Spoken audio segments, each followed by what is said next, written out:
mic, so I'm not sure. Oh, this you need? Yeah, yeah.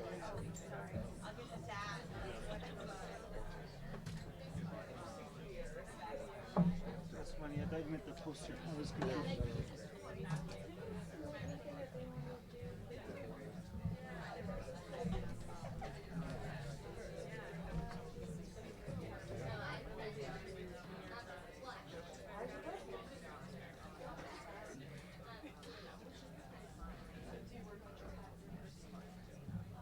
I turned the phone off.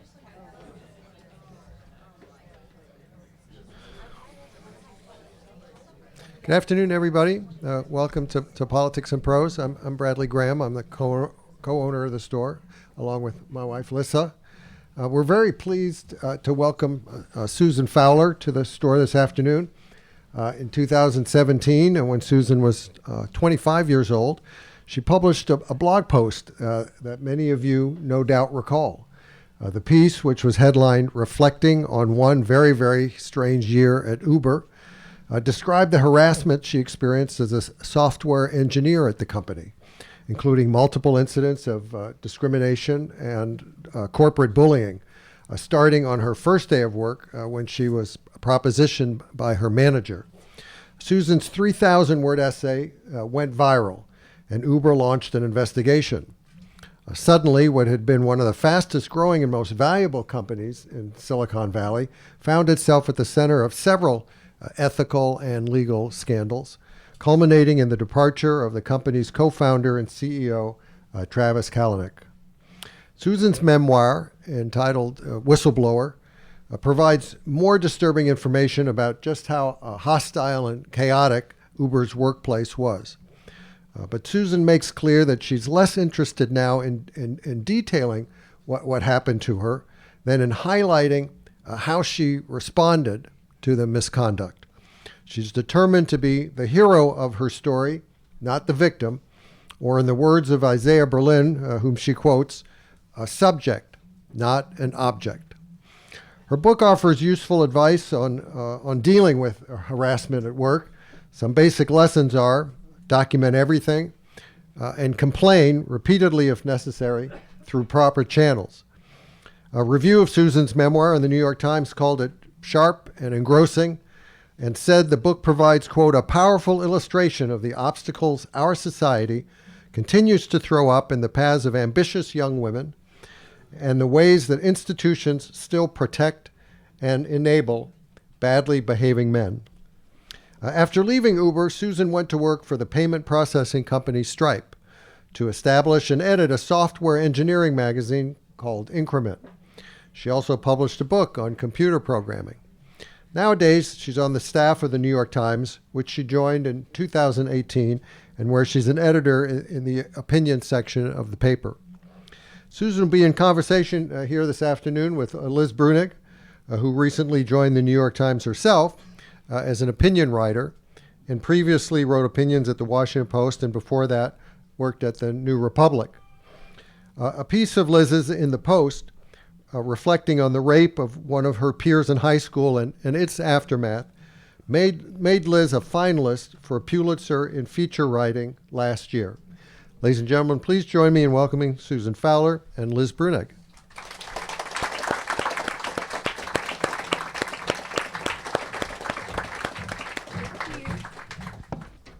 Hey, thank you so much for coming out. We planned this before we left the house. All the New York Times people sleep in a big bed at night together, tucked in with matching pajamas and like floppy hats. And before we leave, we coordinate on what we're going to wear. So that's how that came about.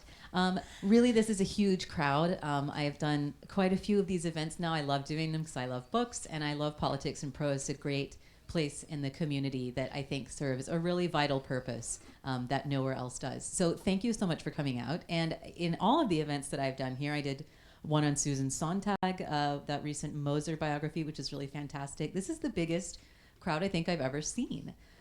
So we have lots of your questions. We've taken them via note card. So we'll be putting those toward the end. You guys have some amazing questions that I can't wait to get to. But this is my colleague Susan.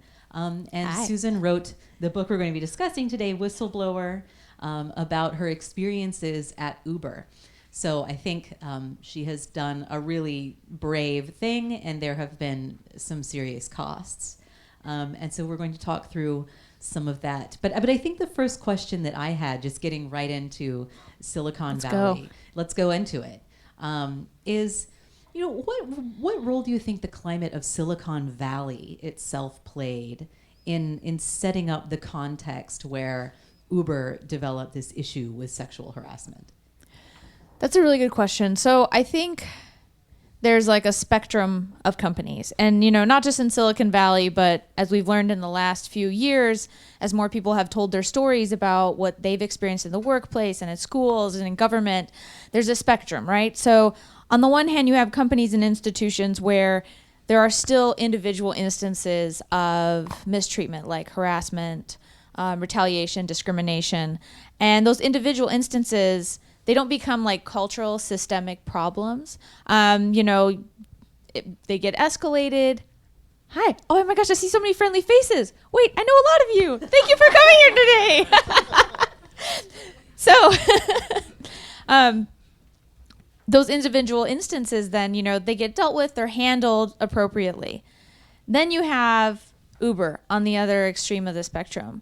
This is a company where individual instances were covered up at the time that I was there. And they had a script for when people brought complaints to HR, where they would lie to you and tell you, this is this person's first offense. Oh my gosh.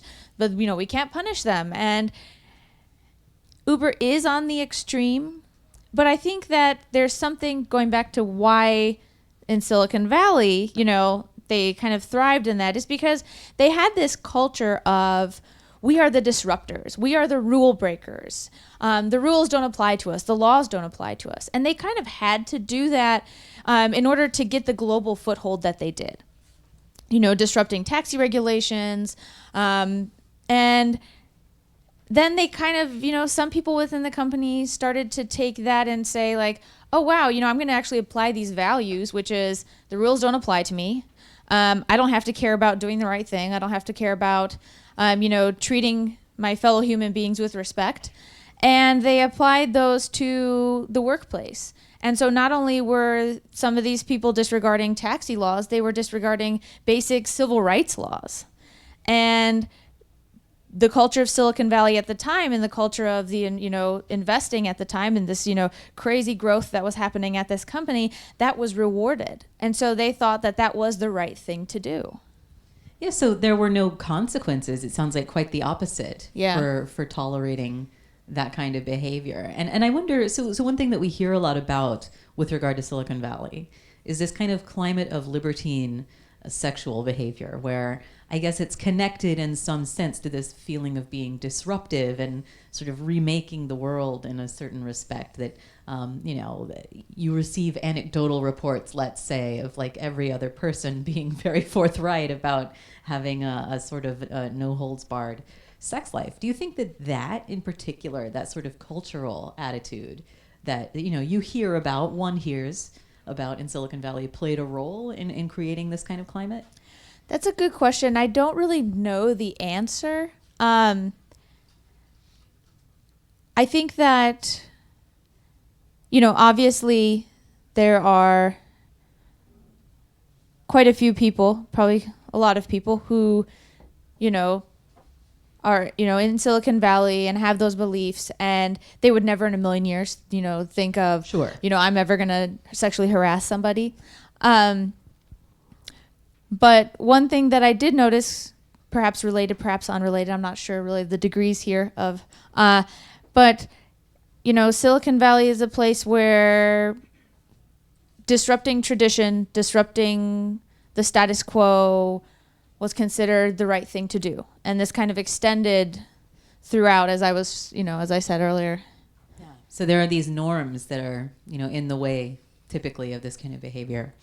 I wonder if that had something to do with it, or, then again, you hear of perfectly traditional industries where there's plenty of issues. I don't know. So what went through your mind when you decided to go public? Can you sort of speak to that weighing of priorities and values and ethics and morals and then consequences?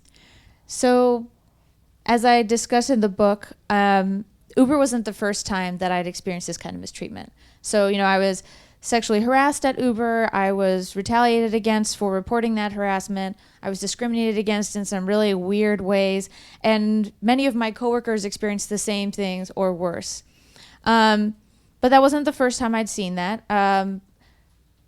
Several years before, when I was an undergraduate student at the University of Pennsylvania, during my last year there, I had a situation with another student where there was some harassment, some retaliation from the school, and I didn't speak up. And I didn't say anything when I, later thought I really should have. I really should have spoken up.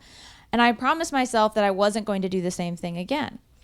So then here I find myself at Uber, and little did they know they were harassing the wrong person, because I was sitting there saying, okay, well, I learned from my time at Penn that this is how I document things. I take a screenshot, put it in the cloud, email it to my friends, tell my friends about it, write a list of the friends I told in case there's ever a lawsuit. And I have to say, I told these people.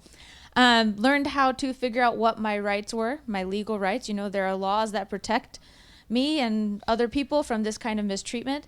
And so I was ready. I learned these lessons. But there was also another aspect of it, which is that I was raised, daughter of an evangelical preacher. We were taught growing up that the most important thing was who you are. Doesn't matter what you have, doesn't matter really what you do, but who you are inside. And so I grew up with that kind of value system. And then in my teens, I discovered philosophy, the Stoics, Immanuel Kant, and I thought, oh my gosh, this is that taken a step further. Here is like a logical system for how you live in the world, how you find your way in the world, how you learn how to do the right thing. And we've all many times, I know I can speak myself, but I'm sure everybody else in this room can say the same thing. We've all had those times where we do the wrong thing, or we look at ourselves and we say, oh my gosh, am I a terrible person? I can't believe I did that. And that's the worst feeling in the whole world. And I really want to be able to look back on my life and say that I had a positive trajectory when it comes to doing the right thing. So I grew up with this, and I found myself at Uber, this place that valued aggression. It had a very specific value system, right? They value aggression. They had a cultural value that was called toe stepping. We were told we were allowed to step on anyone's toes as long as it was for the good of the company. Yeah, pretty intense. And I realized I don't value those same things. I value kindness and justice and speaking the truth. I don't believe it's okay to lie to people. I don't believe that it's okay to lie to people who are victims of mistreatment. And I realized this place does not have the same values, and I will never succeed here, because you cannot succeed in a corrupt system if you yourself are not corrupt, right? Your values have to be aligned. And so I find myself, I quit Leave Uber, and I couldn't leave it behind. I had the regrets about not speaking up before, but then I also knew that speaking up was the right thing to do. Here is the most valuable private company in Silicon Valley history. Its employees are being treated so badly at the time that many of them are talking about suicide. They've been bullied so much. One of my coworkers committed suicide because of the bullying that he experienced. And I thought, how dare I walk away from that and not say anything? How could I live with myself, right? And I was reading this amazing book at the time, Man's Search for Meaning, which is written by Viktor Frankl, who had survived the concentration camps. And he talks about what it was like to be there and how, it's so easy to make excuses when you're in bad situations for bad behavior. But he said it's the bad situations basically that teach you who you are and what you would do. And I'm thinking to myself, oh my God, if I was in a concentration camp, I'd probably end up being the worst person ever, because I'd just be looking out for myself. And so I thought, okay, Uber's way less worse than that. And I have an opportunity to speak up and do the right thing and to really become a better person and stand up. But I was very afraid. I was terrified, because I knew what happened to whistleblowers. I knew what happened to women who spoke out about sexual harassment. I had personal experience with it. I had had a master's degree in philosophy rescinded out of retaliation for reporting sexual harassment and retaliation. I was very aware of the fact that I would not work as a software engineer in Silicon Valley ever again. That ended up being true. I was very aware of the fact that people would try to discredit me. They would try to destroy me. They would smear my name. That also ended up being true. I realized I had to let go of all those things, because if you only think about the consequences, you still feel like, well, the consequences are telling me not to do this thing, but I know that doing this thing is the right thing to do. So I thought, okay, I'm not a consequentialist, like utilitarianism can go. And I just had to think about putting myself in this little bubble and what is the objectively right thing for me to do no matter what. And the objectively right thing for me to do was to speak up. And I knew it was going to upend my life, and it did. But I had to do it anyway. So you had all of these sort of voices, it seems like, from reading philosophy and from being a religious person, you sort of this chorus of people who were helping you make this decision. So, I mean, I want to talk about all of that, but I think the place to start is, it's fascinating that usually when you hear people, especially in our milieu, begin a story with, I was raised an evangelical Christian. It does not go up from there. So could you? Very true. Could you talk a little bit, if you would, about the positive things that you carried with you from your upbringing?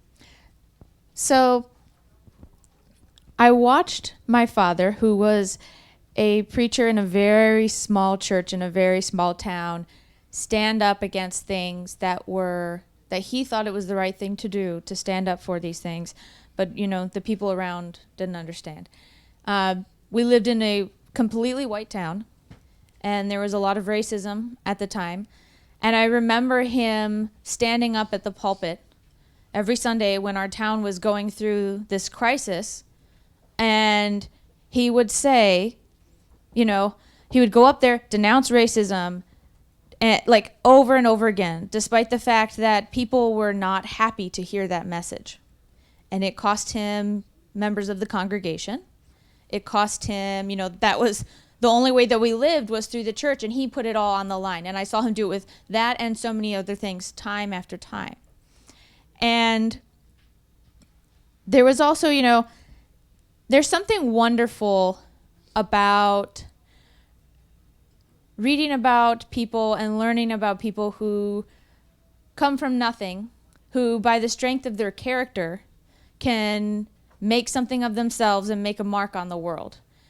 Now, my father didn't ever live to see the impact that he actually had on the world, because he passed away many years ago, and he didn't live to see the continuation of, him standing at the pulpit saying, do the right thing, do the right thing, do the right thing, stand up for justice. And I, owe all my decisions that we're standing here today talking about to that. And for him, that came very strongly from his faith. And it came from a place of, I want to be a good person. I want to live a good life. I want to be, the best that I can be. And he learned that from the Bible. And I remember him telling me so many times, if you follow the teachings of Jesus, you cannot go wrong, because the whole message is forgive those around you, love everyone, love your neighbor, and you are the salt of the earth and the light of the world, right? And if you live by those words, he taught me that is how you can live. Like, you cannot go wrong with that, right? And that was very, very meaningful to me and very powerful to me, because I was very poor and I had nothing and I had very few friends. We were very isolated. But I had some kind of foundation that I carried all the way till today. So after that, it sounds like it created this interest in you in sort of ways of living, right? Yeah. Stories about how people ought to live. And I think it's sort of rare that people I guess now, allow themselves to be sort of held to account by their own philosophies, right? I mean, Yeah. everybody has some kind of philosophy that floats around, but oftentimes people behave and then they explain to themselves later how what they did was in accordance. And I'm as guilty of that Same. as anyone. But you actually allowed yourself to be held to a difficult decision by your philosophy. So who else, so you have this sort of Christian foundation and the sort of, the teachings of Jesus. And then who from there, you mentioned the Stoics, you mentioned Kant. Yeah. What else were you reading and what are you hearing as you're facing this situation at Uber? So Kant was very important because his whole thing is that people are not means to ends, right? People are ends in themselves. They're full people. And the way that I like to explain this, because it's so it's so abstract, and he's very frustrating to read, and I can't stand reading him. The book's like that big, and you're like, no problem. And then it's like 45 days later. You're like, I'm on page 1. Exactly. Is that everyone is the protagonist of their own story, and they should be. And we should all recognize that and respect that. And we should never use people purposefully as secondary characters or means to our own goals, right?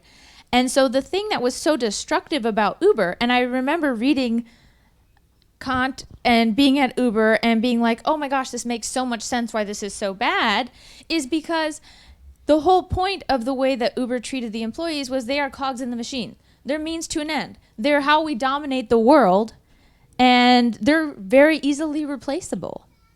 And I remember thinking it doesn't have to be this way, because almost everybody there was there because they loved the work, and it was part of their dream to work on these very difficult engineering problems. Like for myself, I was there because I wanted to work on very cool things. I wanted to work on things that had a significant impact in the world, and Uber did.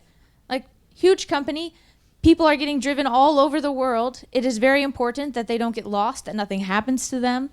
And very important for the drivers to be safe. There's a lot going on there. It was very important, very impactful. And there was no need to treat people as means to an end because everybody wanted to be there.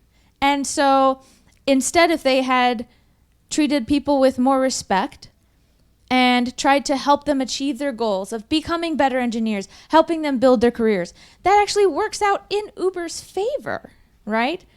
And I remember reading that and thinking, that's what's wrong here. Then I have the Stoics. And the Stoics were very key to me growing up because I didn't have a formal education. I was very poor. I was pretty sure that my fate was going to be that I was going to be addicted to drugs and living in a trailer park for the rest of my life. Because that's what happened to people in my hometown. Even the ones that had formal educations. That's what happened. Did you mention where you were from exactly? Yeah, so Yarnell, Arizona. Yarnell, Arizona. Very poor town. And so how did you come upon the Stoics? So my dad actually had some books in his library. He was a big reader. He had a lot of philosophy books, and I found the Stoics. And I remember thinking like, oh, here's one man who was a slave who then became one of the greatest philosophers in the world. If he can make something of himself, if he can take his circumstances, despite his circumstances, become this incredible person who I'm reading now thousands of years later, what excuse do I have? And the whole thing with the Stoics is that it doesn't matter what the circumstances of your life are. You are in control of who you are. And that was very important for me to learn because there's this whole, thing about in the Stoics that you focus on what you can control. And so when I found myself at Uber, I realized, okay, I can control who I am, the decisions that I make, the choices that I make, how I treat the people around me. And then when I left, I realized, I don't have control over how they treated me. I don't have control over how they're treating other people. I don't have control over what they're going to do to me when they realize what I'm about to do.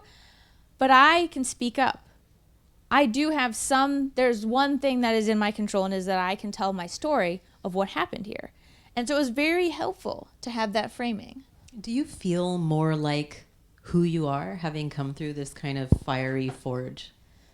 Do you feel like it forged your character or made you someone new or different? It did. It changed me a lot. I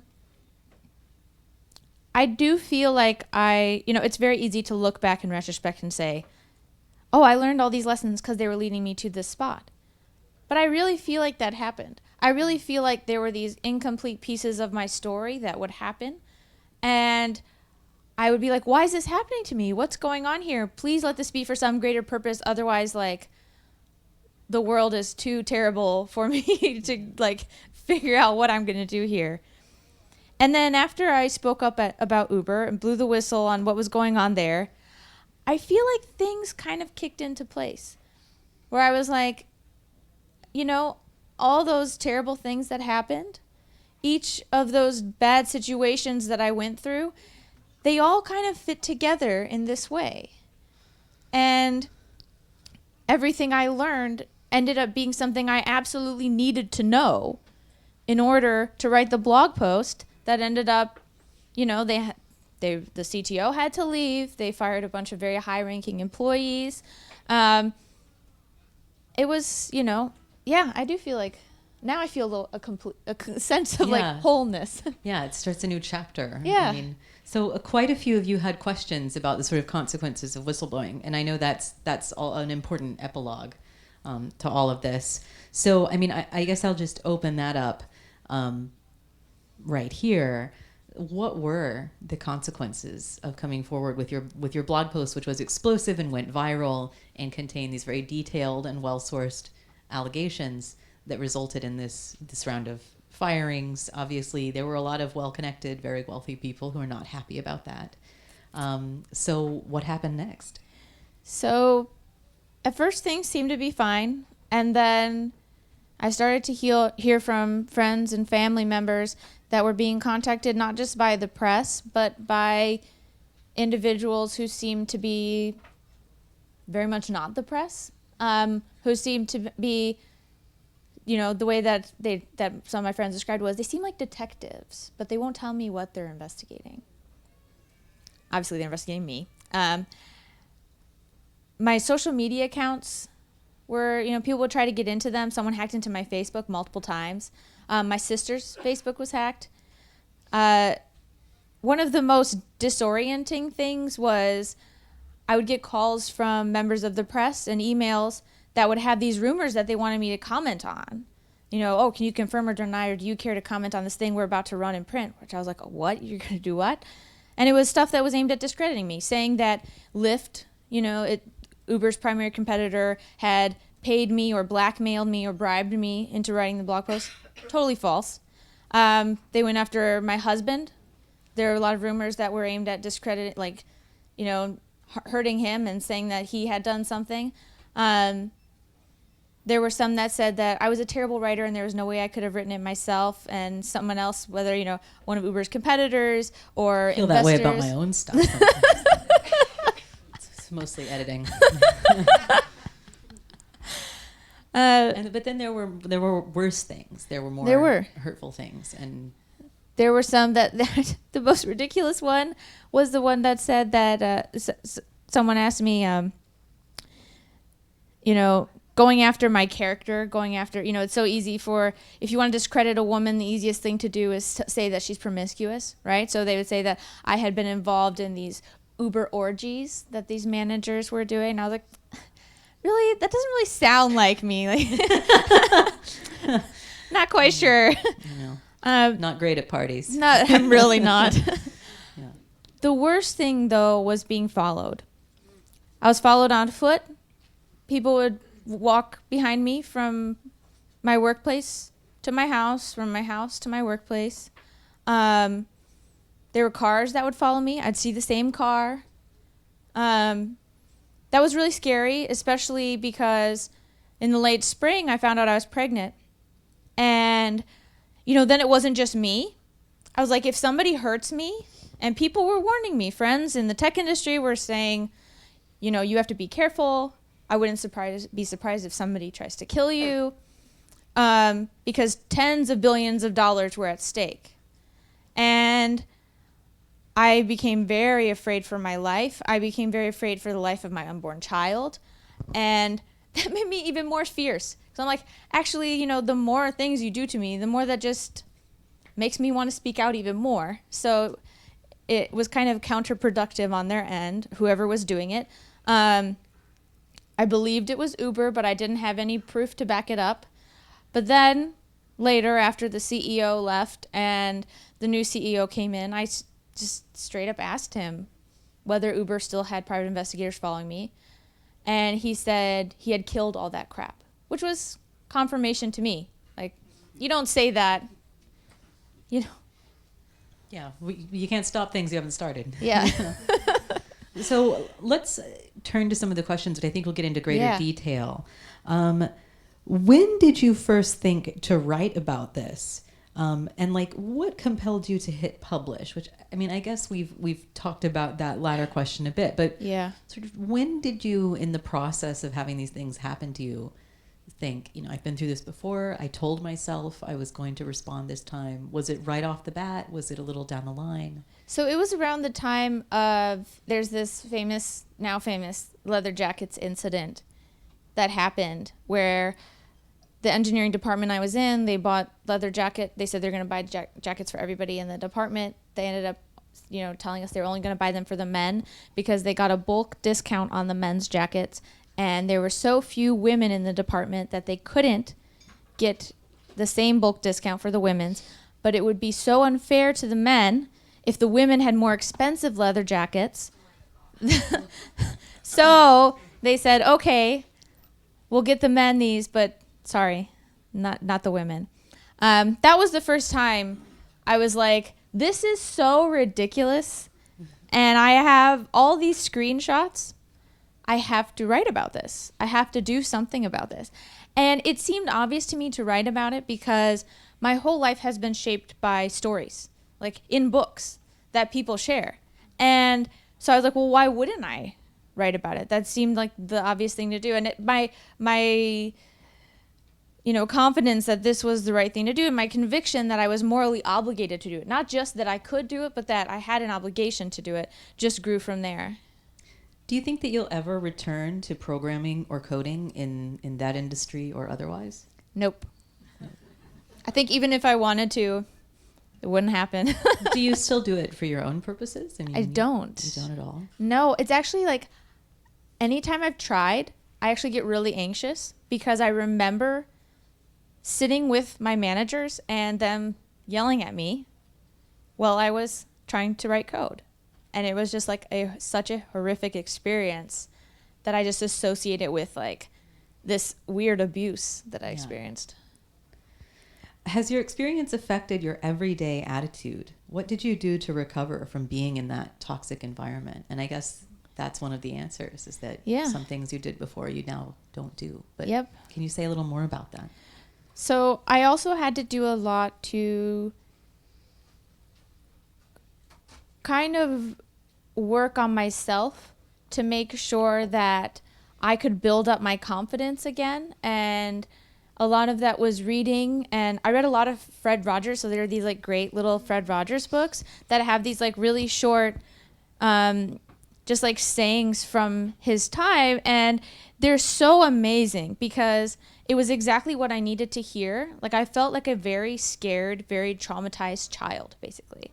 And the best thing that, you know, kind of built me up were these words that were so wise and so loving and so filled with kindness and compassion that it made me feel like I was going to be okay. And so that was a very big thing. But there are some things that are never going to be the same.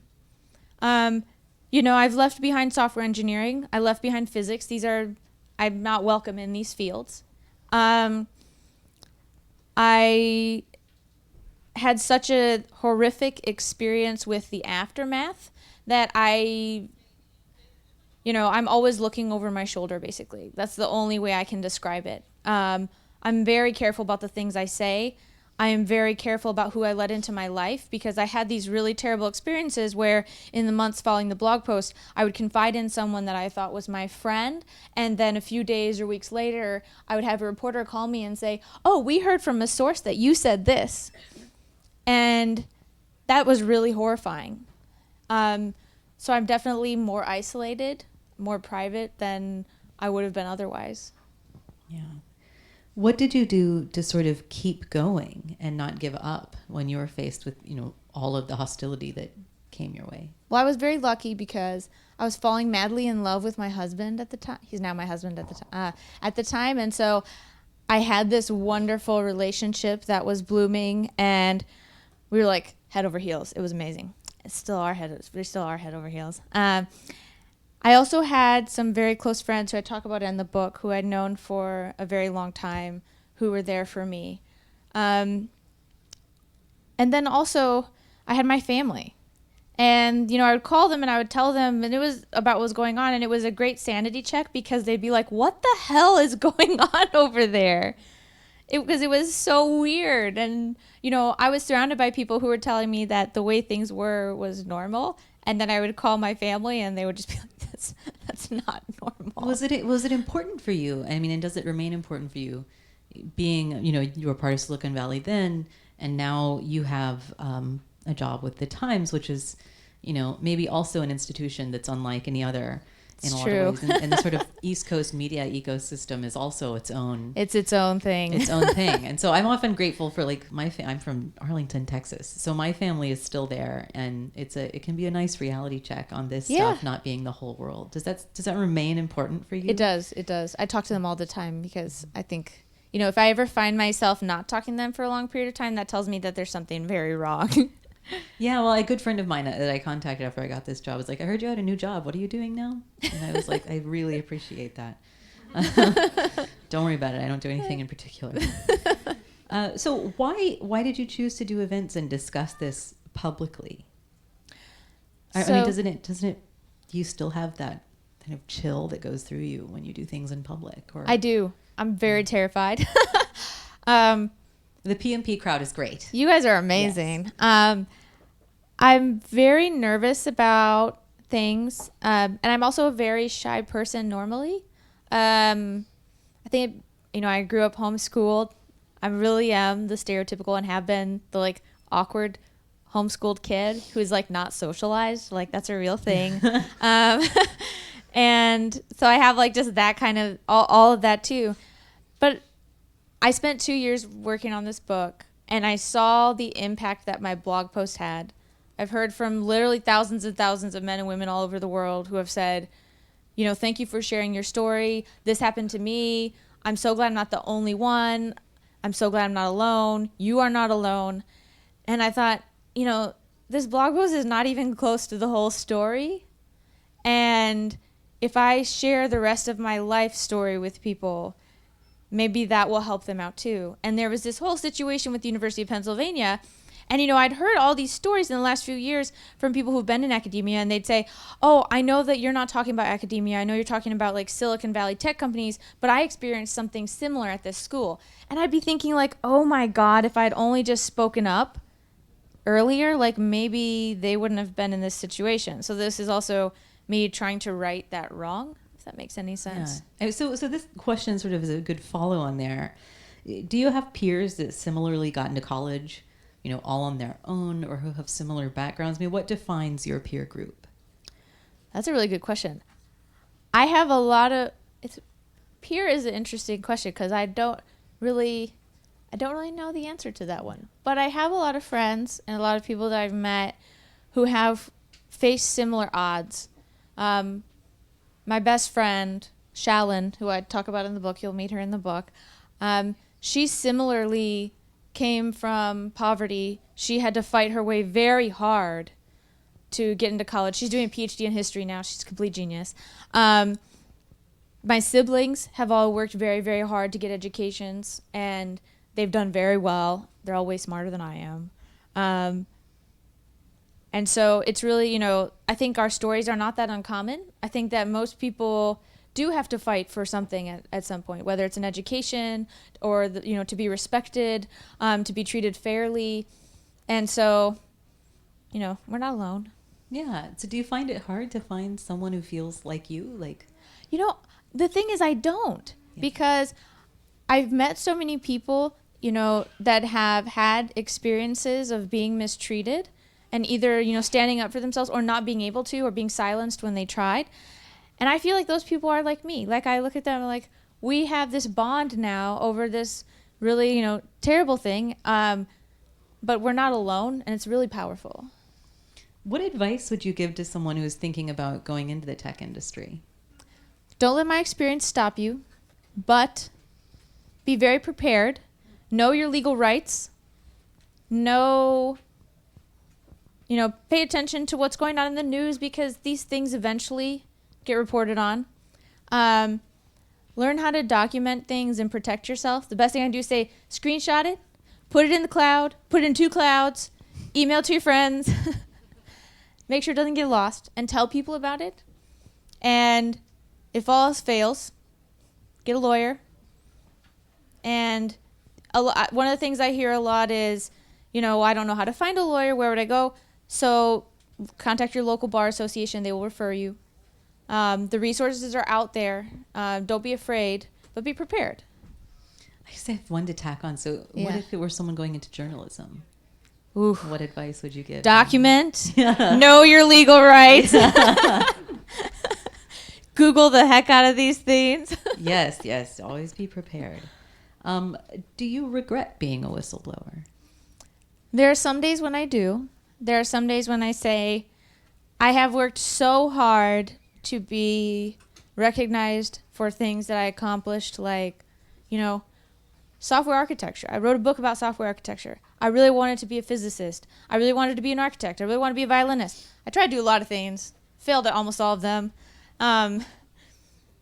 But now, I'm primarily known as a whistleblower. And it was kind of a weird experience to put it as my title of my book, but it's like claiming the thing that I don't want to be and saying, yes, I blew the whistle. Yes, I'm a whistleblower, but that doesn't define me. Here's my whole life story of how this came to be. And I think that's encouraging for people, because one of the things that I kept hearing in the days and months after I posted a blog post is, well, now you have to be an activist. You can't have any other career. You can only talk about sexual harassment for the rest of your life.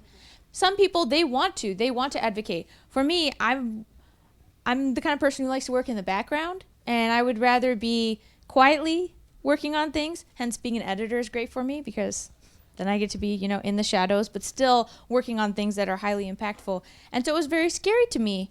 But in the end, I'm very glad that I did it. I would do it all over again, knowing the consequences. In fact, I'd probably be even more intense about it.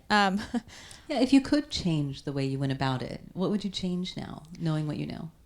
Well, the thing is, I think I'd arrive at Uber and I would know that I was going to be a whistleblower, which would be a way different thing, because I'd be like, okay, I'm going to be a reporter. Like, I'm embedded in this place. I think it would be very different. Is there any one thing in particular you look back on in the process of coming forward where you think, if I had it to do over again, I would do that part differently? Would you try to publish the blog post with something like the Times, or would you feel better protected by that? Would you suggest that to other activists thinking coming forward? That's a good question, because I remember talking to several journalists before I published the blog post, and they couldn't run it. They didn't have any other people who were going to go on the record. They didn't have other people who were going to talk about it. Of course, a bunch of people did after I did, but someone had to break the ice. Someone had to be the one to put their name on it and go forward. This is the issue with Me Too as well. Yeah, exactly. And I was like, okay, you know what? I've started my career all over from scratch. That's a good reminder that I'm probably taking a long time. Huh? No, you're fine. You're fine. We have 15 minutes left. And I was like, I've had to restart my life, redefine myself so many times before. And many of my coworkers cannot do the same thing. A lot of them have families. A lot of them have work visas that if they get fired, they have to leave the country. So there were a lot of things where, I was I could do it, so why not? So this is a question that, you touched on at the very beginning, but I wonder, you've had a very wide experience here in employment, and you've been in Silicon Valley, and now you're in this industry, you've been in some others. How typical is Uber's toxic workplace culture in the tech world? But more broadly, as we hear more and more about cultures of sexual harassment in the entertainment industry and other parts of media, do you feel like your experience was sort of an extreme experience, sort of right down the middle? I mean, do you feel like this is a sort of widely shared experience?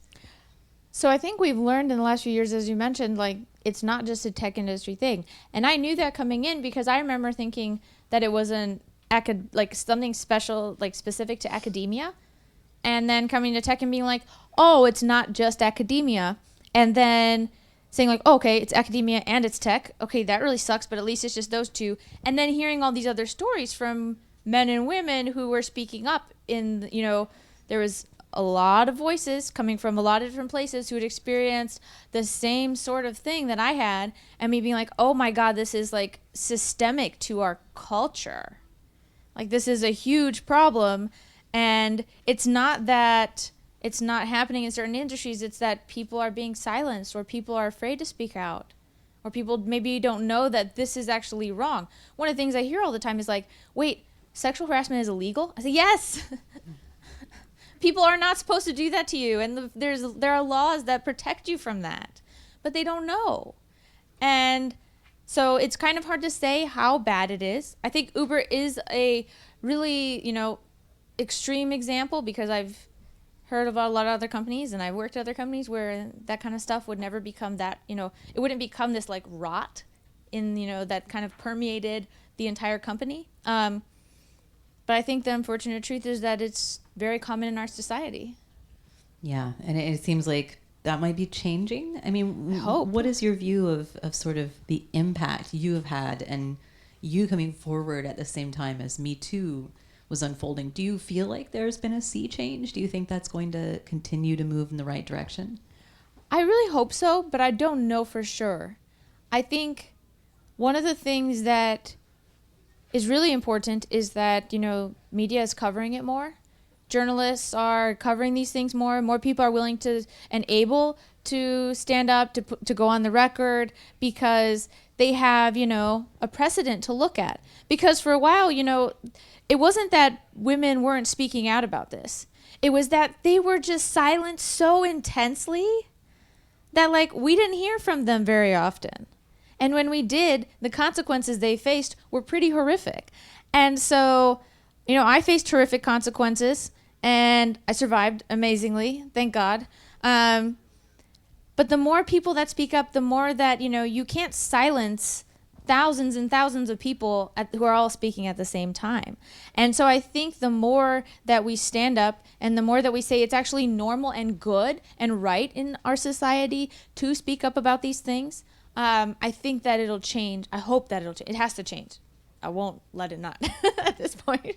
Do you think there's anything that consumers can do to sort of support the efforts of people who are trying to change these extremely rich industries where That's a good question. There's like quite a bit of money and quite a bit of resistance to change? So you have these sort of internal whistleblowers like you. But is there anything we could do as consumers? Do you think that sort of outcry from consumers matters to these companies? That's a good question. I don't know in general, but I can speak to what happened in my own experience. So I think it was a week or two before I published the blog post, there was the delete Uber hashtag, which ended up having a huge effect. And then in the days after my blog post, a bunch of people started deleting their Uber accounts, and they would write in the, when they were asked why they were deleting it, they would write because of, I read the Susan Fowler blog. And there's even a response that Uber put out at the time. They were very freaked out about this. And they had this standard response that went out that was just like, oh, everybody here is really hurting. We know that, because of the Susan Fowler thing. They quickly took that down. But it had an impact, obviously, because they wouldn't have mentioned it otherwise. So it did seem to make a difference. Did you feel supported by that at the time, that there were people who were deleting their accounts? I mean, did that make it somewhat easier to feel heard, at least? Or That's a good question. I think I was very thankful for anybody who was listening to me and not, telling me that I was a liar. Yeah. So as consumers paying attention to what's coming out of these industries, it seems like it can be really helpful. The delete Uber movement was unrelated. Yeah. Is that right? To the internal climate. But that impact, I mean, you were at the company at the time. That made a difference? No, it was right after I left. Oh, it was right after you left. Yeah, so I don't know the internal impact that it had, but I know in my case, it seemed to have an impact because they were asking people to not delete their accounts because of Susan Fowler. PR responses. Yeah. So somebody was reading the "Why are you leaving?" comments boxes. So as we go forward, and we're coming here to the last few minutes of our conversation, what are your hopes for how these industries can change? Are there sort of concrete changes you have in mind that would make a big difference? So I think one of the things is that I think that sometimes companies look at people who are speaking up about mistreatment, and their first thought is, we have to protect our company because they've worked so hard to build this company, and it's not easy, and there's a lot of money involved. There are a lot of people they're accountable to. It's a scary thing. So yes, it's scary, but the best thing you can do as, someone who has power and influence in a company is realize that actually you want to know the problems. You want to know what's going on, because the sooner you fix it and address it, the less chance it has of just becoming, part of the culture of the company. And so I think, fighting for greater transparency, being okay with transparency and being vulnerable, because employees who speak out, in my opinion, they're not speaking out thinking that everything's going to be okay for them. They're thinking, my life is going to be ruined, I'm going to lose my job, everything's going to fall apart. But I'm speaking out because I feel like I have to. I feel like I don't have any other options. And so there are a lot of things that can be done before that even happens, right? That's the last resort. And so having cultures where you value transparency and you value, feedback, and you take action. Honestly, to bring it back to philosophy, treating people as ends in themselves rather than just like a cog in your machine that you can say like, oh, this person doesn't fit anymore, throw them out. I think those things are really important. These philosophical changes. Yeah. Right? No more toe stepping. Exactly. No more toe stepping. It's actually not good to hurt people in the pursuit of your goals. You'd think that would be obvious, but being completely inconsiderate of the harm you cause as you try to do what you want to do is in fact a problem. It is. It is. Basic sort of like Star Wars morality stuff you can learn from movies marketed to kids. Or Mr. Rogers' Neighborhood. Yeah, well, so that's interesting to me. The Mr. Rogers connection is that he was a Presbyterian minister. Yeah. So he's sort of like your dad in a sense, right? Exactly. It's like having advice from your dad when you needed it the most. Oh, you're going to make me cry, Liz. I'm sorry. I'm sorry, but thank you so much. Thank you so much. It seems like a everybody. really great conversation to me. So thank you so much. Thank you. Thank you. And so it is a wonderful book, Whistleblower. There's quite a bit in there. It's kind of a thriller. Oh, really. Thank you. And it's available for purchase, and Susan will be signing copies for you. So thank you so much for coming out. You're a great crowd. These are great questions. Thank you so much. Thank you so much. Okay, copies of